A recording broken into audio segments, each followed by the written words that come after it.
Hello, and welcome back to my channel. I'm Erik Schabert, DO, and I would like to throw in just a little friendly reminder. If you've been coming by my channel, watching my videos, and enjoying my content, please do like and subscribe. It doesn't cost you anything, and it really helps me reach more people.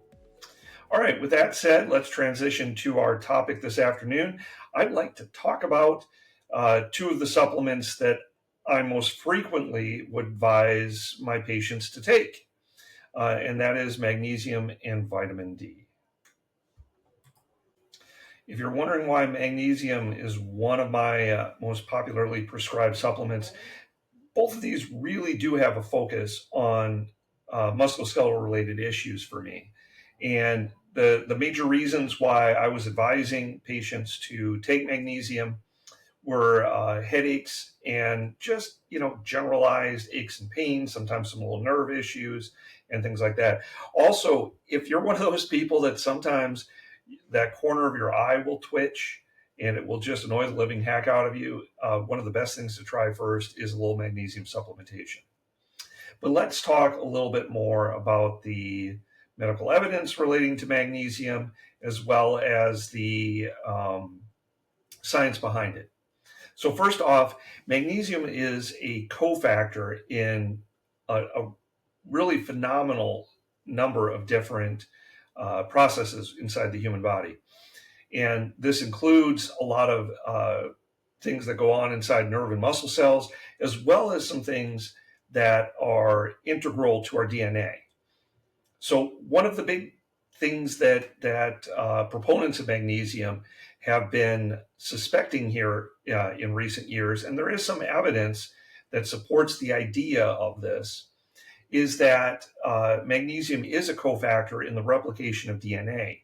And there is evidence if magnesium levels are low inside cells that this will result in more missteps in replicating DNA as cells divide.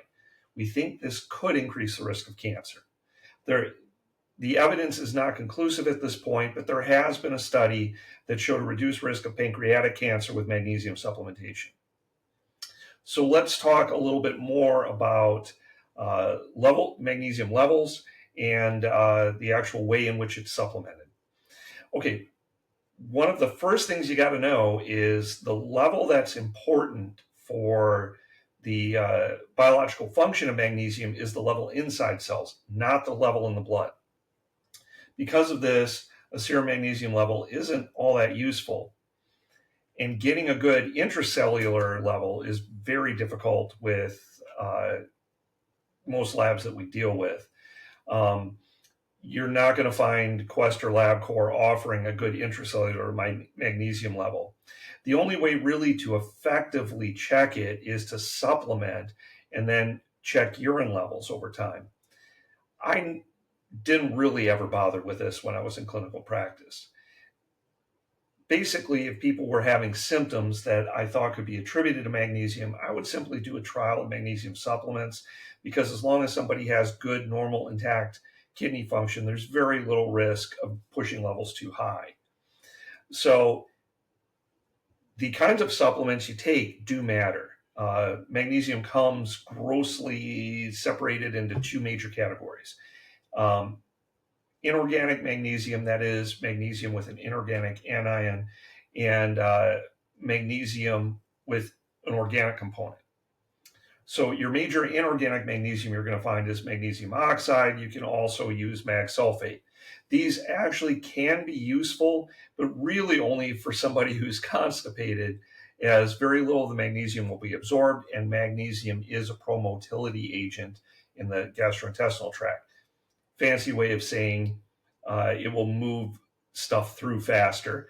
It will clear constipation, may even give you a little bit of diarrhea. But if we're looking to improve migraine headache frequency, if we're looking to eliminate recurrent tension headaches, or if we're looking to improve bone health, improve vitamin D production, improve muscle and nerve function, these are all things magnesium supplementation can do, but it needs to be the organic form. So there we are talking about supplements like magnesium citrate, magnesium malate, and magnesium glycinate. These can be found in most health food stores. They can also very easily be ordered online. For the most part, one dose daily is sufficient to maintain a good level and eliminate any related magnesium symptoms. All right, so next let's go on to vitamin D. Vitamin D is a little bit of an interesting item because it's not really a vitamin the way it functions in the human body. When vitamin D was first discovered, we thought it was just a cofactor aiding the body in the absorption of calcium. That's why it was called a vitamin. Even though it is something that under optimal conditions, we make ourselves.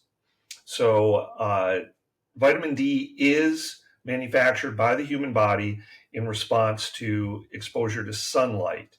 And specifically, it's UVB light. This is good to know because in higher latitudes and when it's cloudy out during the wintertime, there can be very little UVB getting down to ground level. So for folks, particularly folks with a lot of melanin in the skin who live in northern latitudes, deficiency becomes incredibly common. It's even common in much more sunny areas just because so many of us spend so much time indoors, or we wear sunscreens when we go outdoors, and this prevents normal production. Another nuance is if we are deficient in magnesium, the process gets interrupted as well as we don't convert the vitamin D all the way to its active form. So in any of these settings, vitamin D supplementation can be necessary to maintain optimal levels. The reason we want good vitamin D levels, there's quite a few of them. Vitamin D is involved in activating and inactivating sequences of DNA all throughout the human body. So really, it's functioning like a steroid hormone. This makes it exceedingly important. We think it's important for optimal immune function and optimal muscle and nerve function and many other things. I started prescribing it because I found in individuals who were vitamin D deficient or insufficient a level that can easily be determined with a simple blood test, checking for 25 hydroxy vitamin D, the primary form that vitamin D is stored in the body. This can give us an idea of whether somebody has adequate or inadequate levels. Although we really haven't had good research that's determined optimal levels of vitamin D. A recent study that was just published a little bit earlier this year seemed to give us a really strong indication that vitamin D may be useful in preventing dementia. In this study of over 12,000 people, we looked at dementia, the development of dementia over a 10-year period. And what we found is individuals who were at least taking some vitamin D had a much lower risk of dementia than individuals who didn't take vitamin D at all. Now, this study had a lot of limitations in that there was no normalizing for dose and consistency of taking the vitamin D. And we didn't have a measurement of levels before, during, and after. And so there really is a lot more work to do before we can say conclusively that vitamin D prevents or mitigates onset of dementia, and exactly what dosing regimen of vitamin D is going to be optimal for doing it. But at the same time, it's important to recognize that vitamin D may have some utility in modifying risk on something that impacts so many people negatively. We also know that adequate vitamin D levels are absolutely necessary for calcium absorption, and without vitamin D, the risk of developing osteoporosis and fractures is far greater. Vitamin D also may have positive impacts on cancer risk, and vitamin D may have other numerous positive impacts.